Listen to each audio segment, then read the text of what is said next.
София, вы еще говорили о вот нескольких ваших личных отношениях, что ли, с Ксенией Петербургской, со святой Юродивой. Вот это действительно очень интересно, может быть, расскажете об этом тоже. Да, первая история у меня вообще произошла до моего знакомства с православием. Это было вообще совсем до. То есть я даже о православии мало чего знала. У меня тогда бабушка болела раком, и дело было осенью, она очень не хотела умирать, она говорила, что не хочет ложиться в мерзлую землю, очень не хотелось ей умирать зимой, а дело все шло к тому, что вот она умрет именно зимой, потому что вот осень, и уже, так сказать, там ей врачи давали там 2-3 месяца максимум, то есть как раз вот зима. Вот. Я тогда писала этюды на Смоленке, там как раз недалеко от часовни, и ко мне приходил преподаватель, смотреть, что я делаю, чем за процессом следил. Вот. Бабушку он мою узнал, они были знакомы, так получилось, что познакомились. Вот. И стала расспрашивать, чего как, я говорю, вот такая история. Бабушка умирает, не хочет умирать, не хочет зимой именно умирать. Так-то, в принципе, она вроде и не против, то есть как бы готова, но вот зимой не хочет. И он говорит, так а ты, говорит, сходила к Ксении, попроси, как раз часовню уже открыли тогда. Это был, наверное, 87-й, год или 86-й, то есть это вот совсем вот как бы было, когда я вообще не интересовалась этим вопросом. Вот. И он меня отвел к этой часовне. То есть для меня это вообще был первый такой приход к храму. Вот. Я ничего не знала, свечку купила, подошла, поставила, и попросила, что если как бы можно, вот помоги как-нибудь так, чтобы как-то вот управь, помоги бабушке. Она мусульманка, но все равно как-нибудь помоги. Вот. И дело было 4 часа. Вот я сейчас, как сейчас помню, в 4 часа дня я приехала домой, это было уже вечером, и бабушка рассказывает, что она встала. Причем она уже лежала, она не вставала. Вот, она вдруг я приезжаю, она по квартире бегает. Я говорю, бабушка, ты что?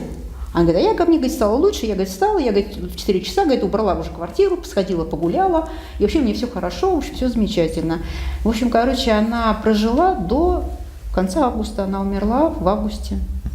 Вот, то есть, и болела, слегла она буквально за месяц, то есть месяц всего вот был вот тяжелого вот этого периода, когда она лежала, и там боли были, и все, но как бы там не было, то есть ее желание Ксения исполнила. То есть это был такой первый для меня опыт общения со святым и первый опыт такого отклика святого на мою, причем мгновенный. То есть вот я попросила, вот сразу, вот тебе, пожалуйста. Это, конечно, было удивительно. А второй опыт, это вот уже было, когда я думала, креститься, не креститься, вообще как быть, потому что в храм я уже ходила, на службу я ходила, конечно, ничего не понимала, но ходила. Мне просто нравилось там находиться, мне нравилось слышать эти молитвы, я уже читала Евангелие, но креститься я то есть те же вопросы, да, вот, а не будет ли это предательством семьи, там, памяти предков и так далее, а можно или нельзя, и вообще как с этим быть. С людьми я на эту тему разговаривать была, мне казалось, что люди все равно они предвзято к этому относятся, то есть мне нужно было какой-то, то есть, знак. Да, какой-то знак. И я даже просила у Бога, я помню, что мне дерзости хватило просить у Бога, чтобы он мне какой-то знак послал, потому что я не понимала, что мне делать, а свидетельства людей я не принимала, то есть я все равно им не поверила. И я приехала в часовню, постояла там на молебне, потом часовню закрыли, и скрывали ее в 4 часа. И я перешла в храм. В храме служба начиналась в 5, как раз вот там время, между 4 и 5 часами, народу еще никого не было. Я стояла у колонны перед иконой Ксении Блаженной. Просто стояла, ждала службу. И вдруг вот пространство вокруг меня, то есть я не заснула, ничего. Пространство вокруг меня, оно исчезло, вот то реальное пространство. Я оказалась в неком ином пространстве, в ином измерении, потому что я почувствовала, что вокруг меня бесконечность и бесконечность какая-то живая, то есть там что-то происходило, какие-то конструкции, что-то там вращалось, что-то двигалось, все это очень красиво было, но само пространство, оно было черным, темным таким, но не враждебно, оно было каким-то очень благодатным, то есть как материнское чрево. Вот. И сначала вот это вот все двигалось, как-то там все переливалось, потом я оказалась в пространстве уже конечном, я уже чувствовала, что есть границы, но не видела их. Там все было залито таким белым таким туманом. Из этого тумана мне в руку опускается, появляется рука такой совершенной формы, вот как вот перед глазами стоит совершенная форма, вот как вот на картинах старых мастеров, совершенно. Идеально. И в руках держит крестик. И вот крестик как будто опускается мне на руки. И вот это все пропадает, и я понимаю, что мне надо креститься. Я на следующий день пришла и покрестилась. Там же вот в часовне Ксении. То есть вот такой тоже отклик на мою просьбу, на молитву, он тоже был быстрый. То есть это вот такой ответ, причем это чудо такое. То есть так вот Господь, в общем-то, было такое призвание, так же, как и иконы. То есть я же не собиралась этим заниматься, я даже не думала этим заниматься. Мне просто сказали, вот иди и занимайся. То есть тоже было призвание. Ну, после той первой просьбы, да, когда вас попросили икону написать, да, вы поняли, что это не просто делается. То есть я пошла этим заниматься по послушанию, не потому что я этого хотела, я даже не думала никогда об этом, а потому что вот мне священник сказал, я пошла и сделала.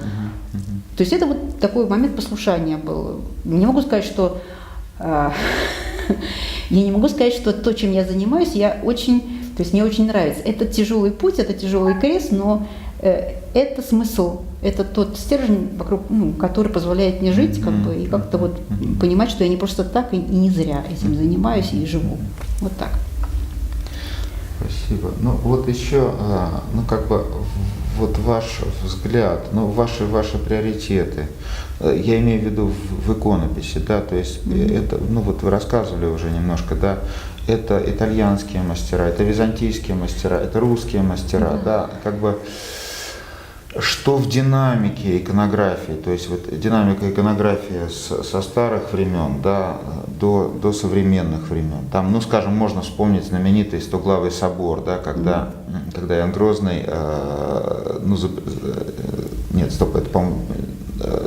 по-моему, Никон запретил, да. Никон запретил, когда писать все, кроме старых мастеров, да, и школы Андрея Рублева, да. Вот.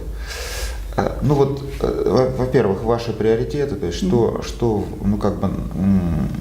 для вас база, на что я опираюсь? База, да, иконографии. И вот просто ваш взгляд на икону, на творчество иконописца. На что я опираюсь? Опираюсь я, конечно, на русскую иконопись в основном, но у меня как бы такой микс: русская икона и византийский рисунок. То есть я на него опираюсь, потому что там, конечно, греки очень хорошо рисуют. У наших не везде, так сказать, такой качественный рисунок. Поэтому я стараюсь как-то все-таки опираться фактически и туда, и сюда.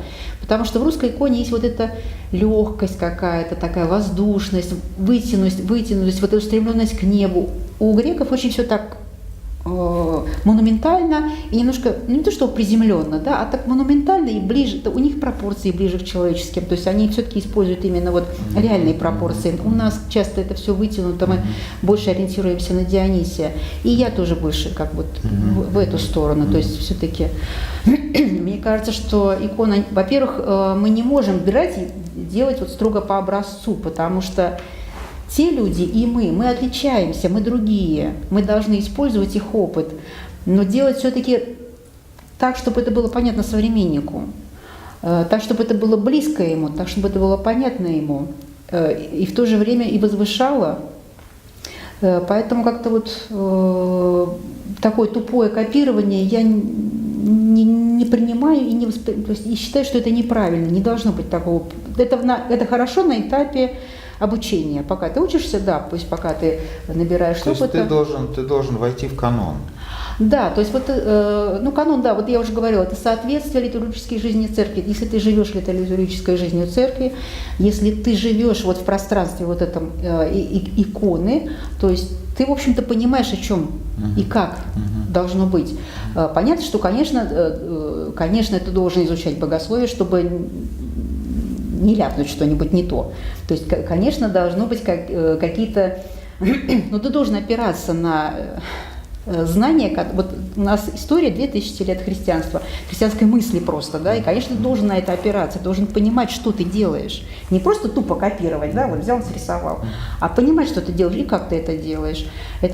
Вот это вот соответствие, оно должно быть. Вот, я не знаю, как это лучше объяснить, но канон, как бы, когда начинаешь вот... Многие считают, что это свод правил. Нет этого свода правил. Потому что когда начинаешь копать, собственно говоря, что такое канон, да? Оказывается, что, собственно говоря, этого канона, как такого вот, как свода правил, не существует. То есть, если читаешь деяния соборов, ты понимаешь, что там ничего конкретного нету. Нет такой конкретики, вот это нельзя, это нельзя, это нельзя. Вот только этими материалами, только этими материалами пользоваться. Там не написано ничего на этот счет. Да, материалы должны быть прочными. Они не должны рассыпаться через год. Но это не потому, что там это написано, а потому что просто это благоговейное отношение к святыне. Святыня не должна рушиться, и ты должен понимать, что ты делаешь. Конечно, если ты используешь материалы, которые у тебя через год все это дыбом встает, и это все осыпается, то за какой смысл тогда? Это уже не работает, просто как мастер. Но это неприлично. Если ты считаешь себя мастером, просто неприлично такие вещи делать. Ты должен отвечать за то, что ты делаешь. Вот.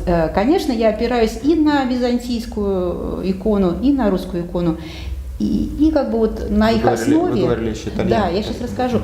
На их основе я уже как бы работаю. А Триченто, это вот период раннего Возрождения, я просто его очень люблю, эстетически. Он очень красив.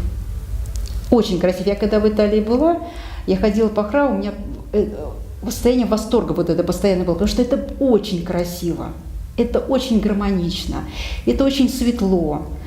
Там очень много какой-то такой вот, с одной стороны, немножко наив есть, а с другой стороны, это такая чистота, это такая вот устремленность какая-то к небу присутствует. Она немножко отличается от нашей культуры.